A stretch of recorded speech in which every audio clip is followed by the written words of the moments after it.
안녕하십니까. 하이 공부방에 오신 여러분 환영합니다. 저는 시황 담당 애널리스트 이웅찬입니다.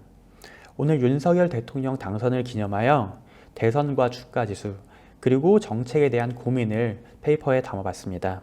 시리즈의 제목은 간판과 본질인데요. 이 간판은 시장에 있는 뉴스플로우들을 의미하고 본질은 그 뉴스플로우 아래에 있는 실제로 어떤 일이 주식시장과 금융시장에 세상에 벌어지고 있는지 이걸 알아보자, 이런 취지로 간판과 본질이라는 그런 제목을 제가 시리즈로 내고 있습니다. 오늘 준비한 윤석열 대통령 시대에 대한 자료 설명드리겠습니다. 네, 대통령 선거와 주식시장에 대해서 주가 지수에 대해서 좀 살펴보자면요. 각 정부의 대선 이후 코스피, 코스닥 주가 지수 추이는 사실은 그렇게 큰 관련은 없었습니다. 최근에 주가 지수가 많이 하락하고 조정을 받으면서 새로운 정책 모멘텀을 계기로 주가 지수 회복 기대감이 있는데요.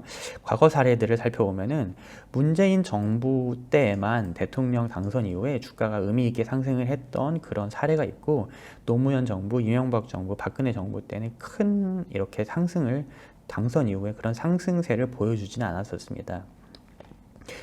문재인 정부 때 상승한 것도 대외적으로 글로벌 경기가 호조세를 보인 가운데 대내적으로도 큰 정부를 구성하면서 강력한 재정 정책이 뒷받침되었고, 대북 관계 개선 등으로 해서 코리아 디스카운트가 해소될 수 있다는 그런 가능성들이 이제 반영되었기 때문입니다.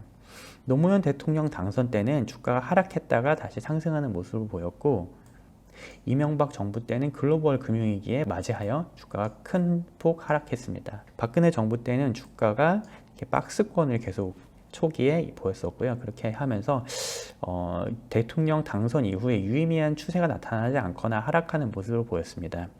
이번에도 우크라이나 전쟁, 원자재 가격 상승, 통화 긴축 등 대외 변수가 주가 지수에는 훨씬 더 중요한 것으로 판단을 합니다. 섹터에 대해서 말씀드리겠습니다. 주가 지수와는 달리 섹터는 의미 있는 움직임을 보였습니다.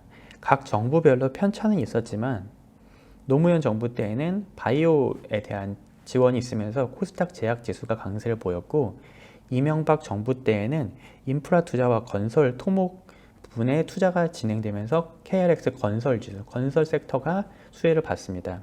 박근혜 정부 때는 여러 가지 이제 정책에 대한 그런 수혜도 있지만 가장 중요했던 거는 내수 부양을 하려고 정부가 많이 노력을 했던 것 같고요. 그 수혜로 이제 유통 아니면 이제 음식료 같은 이런 내수 종목들이 수혜를 이제 입었습니다. 문재인 정부 때는 정부가 큰 정부를 이렇게 주창하면서 여러 가지 강력한 산업 정책을 펼쳤는데요. 그 중에서도 대북 테마주 아니면은 이제 신재생 에너지 이런 부분에서 수혜를 봤었고요. 소재, 부품, 장비 등등 여러 가지 부분에서 정부 주도 그런 산업 테마주가 있었습니다. 대체로 진보 정권에서 산업 정책과 테마 섹터가 강력하게 작동을 했고요. 다만 이제 그 정부주 정책 수혜 섹터가 이제 좀 정부의 정권 초기에 한정되는 그런 상황이 좀 많이 발생을 했던 걸로 이렇게 파악이 됩니다. 그리고 실제로 각 정부 집권 기간 동안에 가장 주도했던 그런 섹터들은 정부 정책과는 조금 거리가 있었고요. 그보다는 글로벌 수요 상황이나 기술 변화 등에 맞는 그런 산업이 진짜 주도주를 결정지었습니다. 노무현 정부 때 조선철강, 그리고 이명박 정부 때 차화정, 그리고 박근혜 정부 때 중국 소비로부터의 화장품, 그리고 문재인 정부의 인터넷이나 2차 전지 이런 산업들이 진짜 주도주가 되어서 강세를 보였던 것을 우리가 확인할 수 있습니다. 두 번째로 각 정부의 통화정책과 재정정책에 대해서 알아보도록 하겠습니다. 대외 요인 위에 대내적으로는 통화정책과 재정정책이 주가 지수 레벨에 가장 큰 영향을 미치는 그런 요인인 것 같습니다. 통화정책은 대체로 진보 정부에서 긴축적인 모습을 보여왔고, 보수 정부에서 완화적인 모습을 이렇게 보여왔습니다. 노무현 정부 때 금리를 상승을 했고요.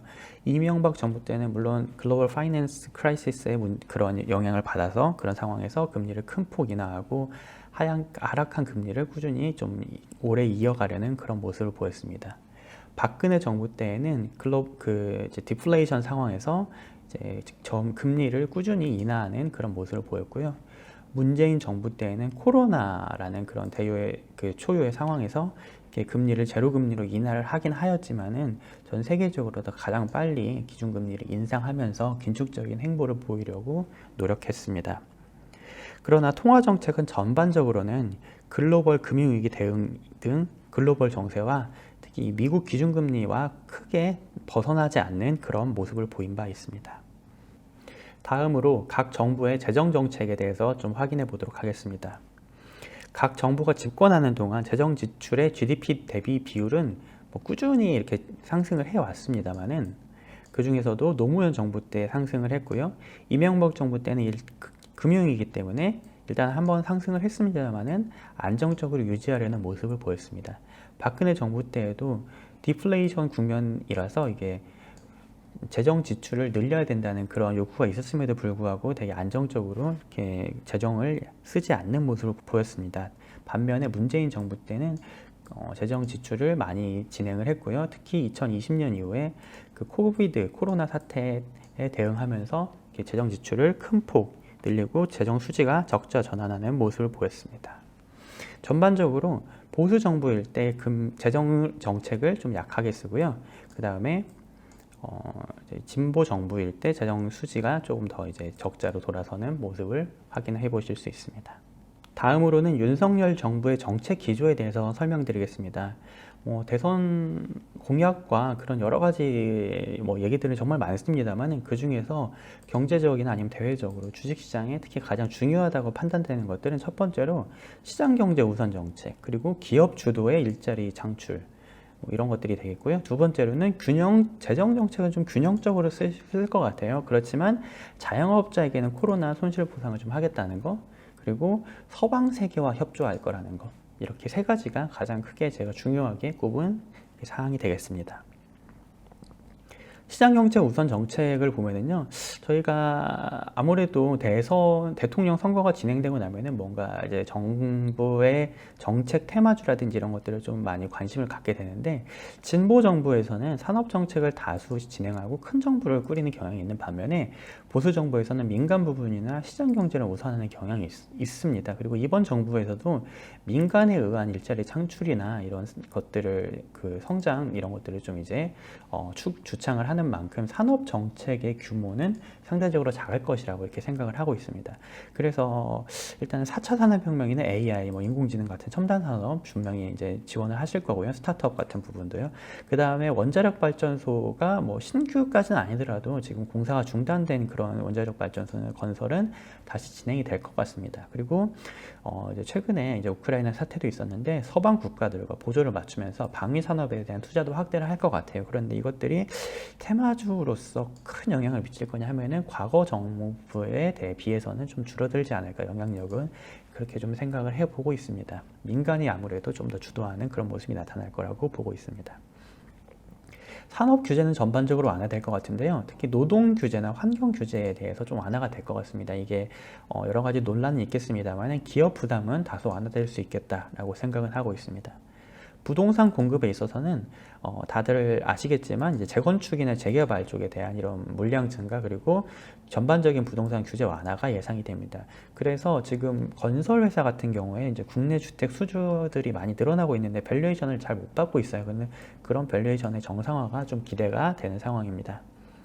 그래서 본격적인 개발은 특히 이제 올해 6월에 지방선거가 있고요. 그 이후에 지방선거가 지나가고 난 다음에 재개발, 재건축 이런 것들이 제대로 진행되지 않을까 좀 생각을 해보고 있습니다. 그러면서 재개발, 재건축이 진행이 되면 이제 좀 여러 가지 시내의 주요 모습, 지역의 모습들이 많이 바뀔 거거든요.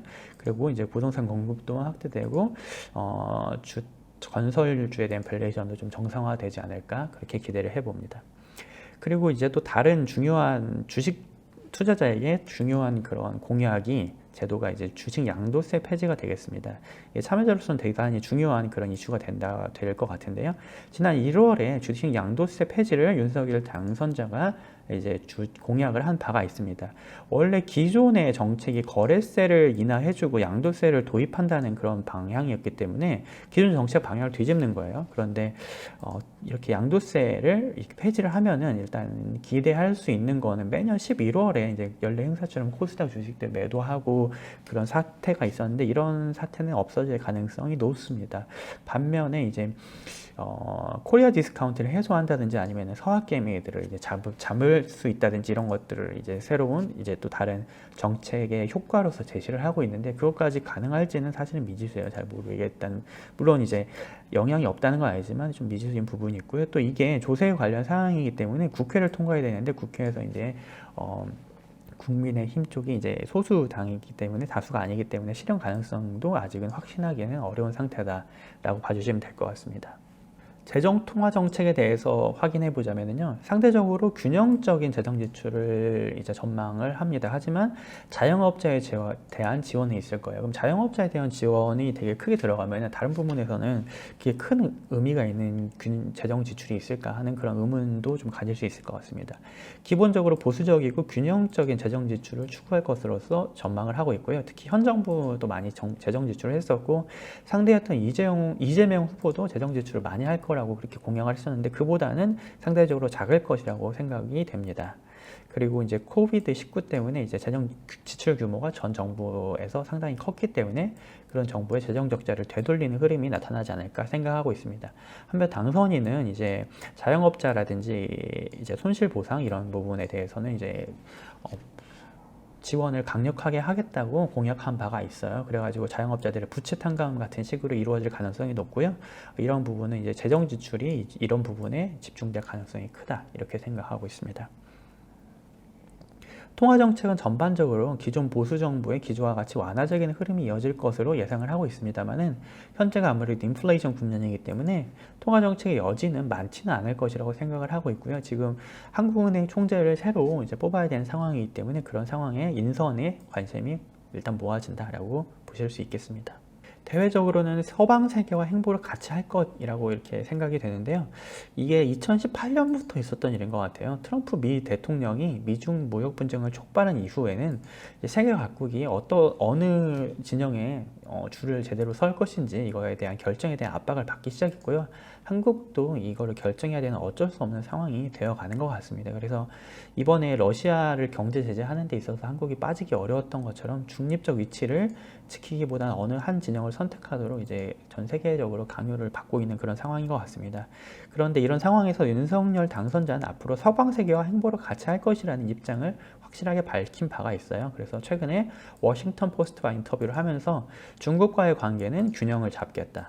그리고 쿼드 안보 동맹과 이제 꼭 쿼드에 가입하지 않더라도 협력을 강화하겠다고 이렇게 하셨고요. 그다음 한미일 공조 강화도 언급을 했습니다. 그래서 일본과의 관계 개선 가능성도 좀 논의가 될 것 같습니다. 서방 세계와의 공조는 한국으로서는 피할 수 없는 선택이긴 합니다만은 이제 아쉬운 부분도 좀 있을 거예요. 러시아와 지금 무역이 많이 진행이 되고 있었고 러시아는 또 한국과 관계가 나쁘지 않았었기 때문입니다. 그러나 지금 우크라이나 전쟁이 악화일로로 진행되고 있는 상황에서 뭔가 무역이 회복되기는 어려울 것으로 생각이 되고요. 만약에 중국과의 관계가 다소 소원해진다면 한국 소비재라든지 이런 부분에 있어서 조금 어려움이 있을 수도 있지 않겠느냐 그런 우려가 있습니다. 북한과의 관계도 악화되면서 간간히 지정학적 리스크가 부각될 그런 가능성도 있지 않을까 생각해 봅니다. 아무쪼록 윤석열 정부의 성공을 기원하면서 여기에서 발표 마치도록 하겠습니다. 감사합니다.